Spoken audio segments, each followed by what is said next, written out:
It was early in the morning when rangers at Canyonlands National Park spotted a car parked strangely along the side of a rocky trail. Something about it felt wrong. Inside, they found a little boy, only 6 years old, slumped over and not moving. Panic filled the air. Emergency teams rushed to the scene, but it was already too late. The boy was gone. Outside the car, his mother lay lifeless on the rugged ground. The park, usually quiet and serene, had suddenly turned into a scene of horror. How could this peaceful place hide such a tragic event? The shocking discovery left authorities and families across Colorado and Utah in disbelief. Who could have imagined that a simple trip into nature would end in such heartbreak? And why had this mother, who seemed so ordinary, been involved in something so unthinkable? People began asking questions. How did they get all the way to Utah from their home in Colorado? What happened inside that car before anyone knew they were missing? The answers were not immediately clear. All that was certain was the devastating sight of a mother and her young son, their lives abruptly ended. Park officials cordoned off the area, and investigators started piecing together the final hours of their lives. Each step into the case uncovered more chilling possibilities. Was this a terrible accident or something darker?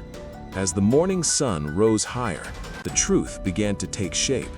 The boy had been killed, and the mother's death was believed to be a suicide. Authorities described it as a murder-suicide, but the reasons behind it were a mystery. Friends and family were stunned. Neighbors in Colorado remembered seeing a happy family, nothing to hint at this tragedy. Social media lit up with shock and grief as people tried to understand how such a thing could happen. The national park, often a place for adventure and quiet reflection, had become the site of a nightmare. But the story didn't begin there. To understand the heartbreak, you have to go back a few days. Days before the tragic discovery, the mother and her son had been seen at home, getting ready for a trip. Friends said she seemed stressed, but no one imagined it would lead to death. Her little boy, full of energy and curiosity, was excited for the drive. What drove them so far from home, and why did things end so tragically? The clues were hidden, but investigators were determined to find them. As the day went on, questions multiplied. Who would have thought that a simple car parked along a trail could become the center of a national investigation? Every rock, every turn of the path seemed to hold secrets, and even as authorities started to examine the scene, the most important answers, the reasons behind the mother's actions, remained unknown. The mystery deepened. What had happened in the hours leading up to this tragic morning? How did a trip that was meant to be ordinary turn into a horror story that shook 2 states? The answers were hidden, waiting for those willing to follow the trail of clues. And just when it seemed like the story had reached its peak of horror, investigators uncovered something even more shocking that would change everything they thought they knew. The investigation revealed a chilling detail. The car the mother had driven into the Utah park wasn't just abandoned, it had been parked in a spot where few people ever stopped. Investigators found signs that she had planned this trip carefully. Maps, directions, and a list of supplies indicated she knew exactly where she was going. But why? And what was going through her mind as she drove hundreds of miles from Colorado to a quiet national park, far away from anyone who could help? Friends and neighbors back home described the mother as quiet but loving. She doted on her little boy and often shared stories of their adventures together. They played at the park, baked together, and laughed like any other family. No one could understand what had led her to the desert that day. Was it a sudden decision, or had she been planning this for weeks? Investigators sifted through messages and phone records, hoping to find a clue, but the answers were still frustratingly out of reach. The boy, only 6 years old, had no way to defend himself or explain what happened. His small life, full of dreams and laughter, had been taken too soon. People struggled to imagine what had happened inside that car. Some thought she may have tried to keep him safe in her own way, though tragically wrong. Others wondered if anger, fear, or sadness had taken over her mind in a way that no one could predict. It was a mystery that left everyone feeling helpless. Meanwhile, the quiet national park had turned into a scene of constant activity. Rangers and police combed the area for any evidence, footprints, belongings, or signs of a struggle. The rugged cliffs and winding trails that once seemed peaceful now held secrets that only investigators could uncover. Journal entries, photographs, and the mother's personal notes hinted at stress, worry, and perhaps desperation. Each piece of evidence painted a more complex picture of a woman caught in a storm of emotions, her love for her son mixed tragically with a darkness she couldn't escape. As authorities dug deeper, a pattern began to emerge. She had recently faced pressures that weighed heavily on her, but the exact triggers remained unclear.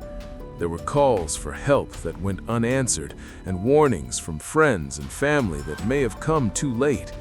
People began to ask, could anyone have stopped this tragedy?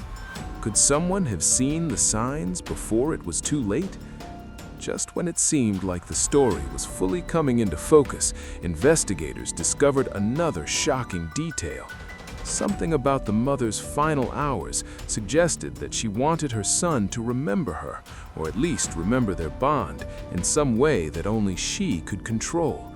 It was heartbreaking and confusing, adding layers to a tragedy that already shook communities in Colorado and Utah. And yet, the most haunting questions remained unanswered. What exactly happened in the car that morning? Did the boy know what was happening? Could anyone have changed the outcome? The answers were buried in the silence of the park, in the shadows of the cliffs where the mother and son had taken their final journey. And just as authorities began to uncover more pieces of the story, an even more disturbing detail emerged. Something that would shock everyone following the case and change how people understood this tragedy. The deeper investigators dug, the more heart-wrenching the story became. They discovered that the mother's journey to Canyonlands National Park was not just a random trip. It had been planned as a final act. Notes, maps, and messages hinted at a woman struggling with overwhelming emotions, feeling trapped and desperate. But the most chilling detail was the realization that her young son had no way to escape the danger.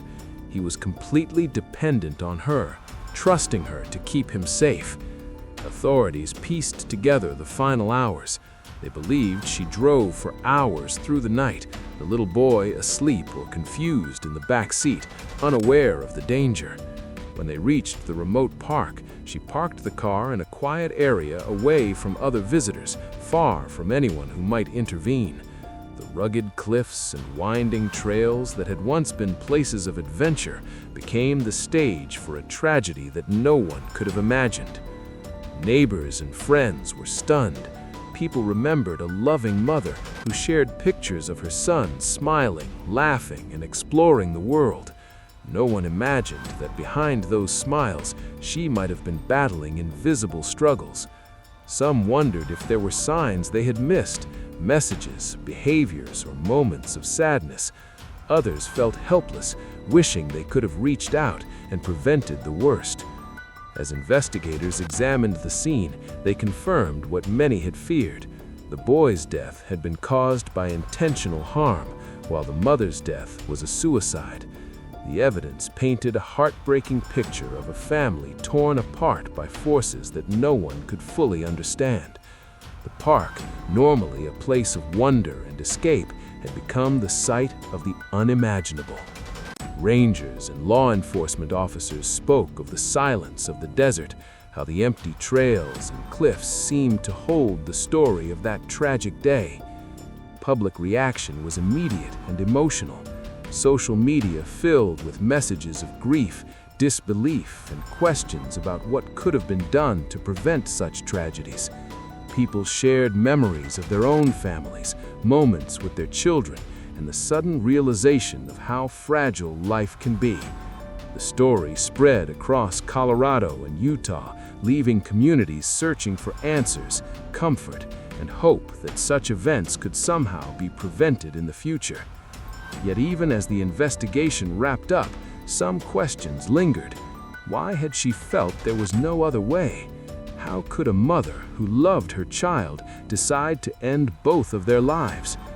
Experts later explained that cases like this often involve extreme stress, mental health struggles, and feelings of hopelessness, but that explanation offered little comfort to those left behind. In the end, the story of the Colorado mother and her 6-year-old son remains a painful reminder of how quickly life can change and how important it is to reach out when someone seems in distress.